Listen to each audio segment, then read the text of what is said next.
Hi friends, today let us study next subtopic, that is essentials of a valid meeting. Which are the essentials of a valid meeting?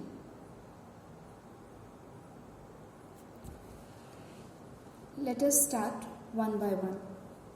First is convening authority, then notice, agenda, quorum, chairperson, motion, ascertainment of sense of meeting, casting vote, resolution, minutes, attendance, penalty imposed in case of default.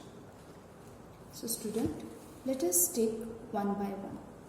First one, convening authority.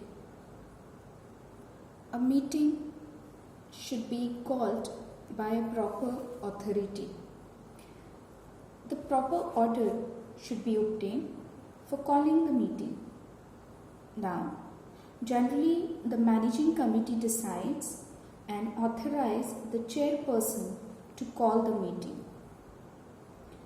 That is something like chairperson empowers the secretary to give the proper notice to call the meeting. Sometimes, on delay of convening the meeting by managing committee, the registrar may authorize either the chairperson or secretary or any other person to call the meeting. Secretary has to issue the notice by order of the managing committee or the registrar, right?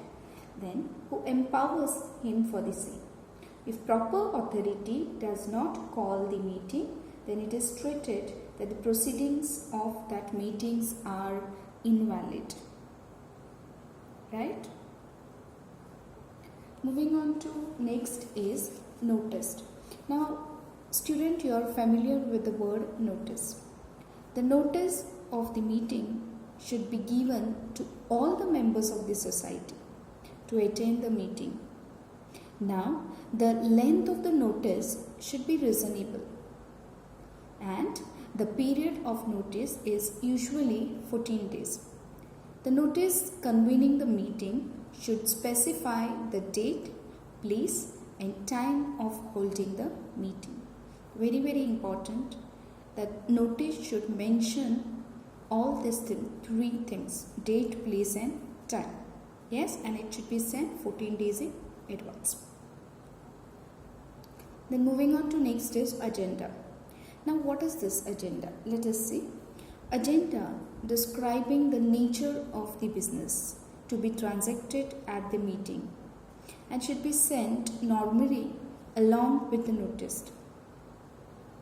Agenda is the statement of items to be discussed at the meeting and is intended to enable the shareholders or members to study and think over the subject and come prepared for the discussion.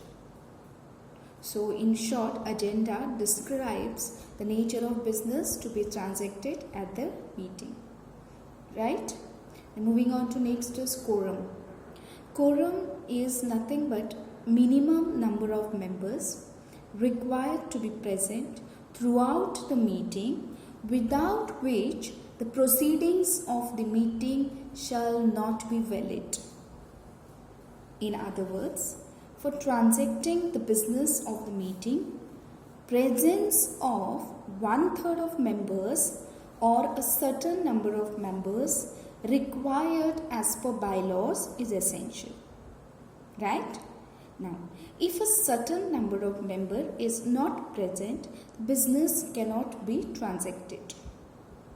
In that case, the meeting may be adjourned to later hours on the same day or during the next week. The quorum is specified in the bylaws of the society. That is something about quorum. Moving on to next point is chairperson. That is already discussed in the last class as one of the subtopic as a chairman or same chairperson. Every meeting must have a chairperson elected by the members present for the meeting. Now, the chairperson is expected to conduct the meeting as per the legal procedure and maintain the order and decorum at the meeting. Generally, the chairperson of society himself presides over the meeting. Okay, I hope it is clear. Then moving on to next is motion. Now what is this motion? Let us see. Motion refers to proposal placed before a meeting for discussion and decision. A motion is a term applied to an item of business put forward for consideration at any meeting. It is a subject placed before a meeting as a basis for discussion and decisions. The manner of placing a motion is prescribed in the bylaws. Generally speaking, a member with the consent of the chairperson, or chairman moves a motion. And usually, every motion should have a proposer and the seconder. Clear? Then, moving on to next is ascertainment to sense of meeting. Now, this is very, very important because under this, there are various methods of voting. Chairperson should ascertain the sense or the will of meeting through any of the following methods of voting or as per provisions by bylaws. Now, which are these methods? Let us see. First one, voice vote. Second, we have show of hands. Third, ballot. And fourth is poll. Now, let us see one by one what is this voice vote. Now, here, chairman of the company, in the meeting, he will see for the members who are in favor of motion and who are not in favor of motion, right?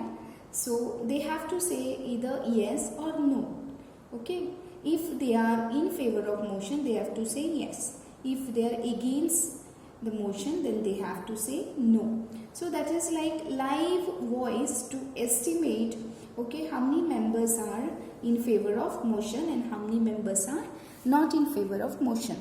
Suppose maximum number of members are in favor of motion, that means the responses are very, very stronger and taken into consideration, right? Moving on to next is show of hands. Now in the show of hands, vote carried out among a group by they are raising hands.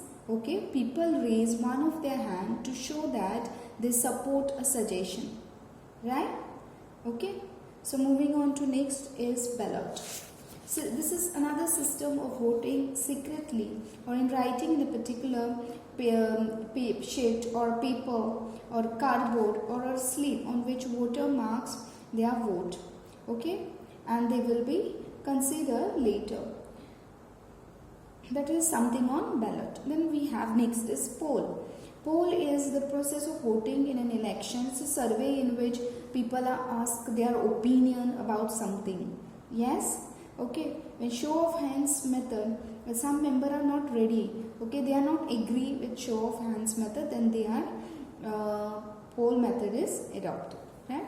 Moving on to next is casting vote. Now what is this casting vote? Let us see what is this casting vote. The resolutions to be passed is the power to the members present during the meeting. Now the chairperson has the power to give a casting vote. This casting vote is to be given by the chairperson when the number of votes polled in favor of resolution and against the resolution are equal, right? Casting vote is nothing but an extra vote given by the chairperson, right? Then moving on to next is resolution. Resolution is a motion passed in the meeting with a requisite majority. Proposal put forward in form of motion becomes a resolution when a majority to the process of voting carries it out. Resolution represents the collective will of body of the meeting and is binding upon the organization. Resolution shall be recorded in the minutes book. The copy of the same should be filed with the Registrar of Cooperative Society. Is it clear? Moving on to next is minutes. What is this minutes? Let us see. Secretary should record the resolution passed at the meeting in form of minutes in a separate minute book. Right? They maintain a book called as minutes book. Minutes of every meeting are to be dated and signed by the chairman. Right? and the pages of the minutes book must be consequently numbered, and each page of every minutes book must be initiated or signed, right? Then only it becomes valid. Moving on to next is attendance. Again, another important essential. During the meeting, number of members present should be recorded, and it is the duty of the secretary to take attendance and signature of each member present for the meeting, right? And a list of the members should be prepared. That is something on attendance. Moving on to the last point, that is essential of valid meeting. Penalty imposed in case of default. Now, if the officer or the member who is responsible to convene the meeting fails to do so, the registrar may declare such an officer or member disqualified for being a member of the managing committee for a period not exceeding 3 years. And if the officer is a servant of the society, the registrar may impose on him a penalty not exceeding ₹100. Right? I hope all points are clear. Okay, so essentials of valid meeting. Convening authority we have: notice, agenda, quorum, chairperson, motion, ascertainment of sense of meeting, casting vote, resolution, minutes, attendance, penalty imposed in case of default.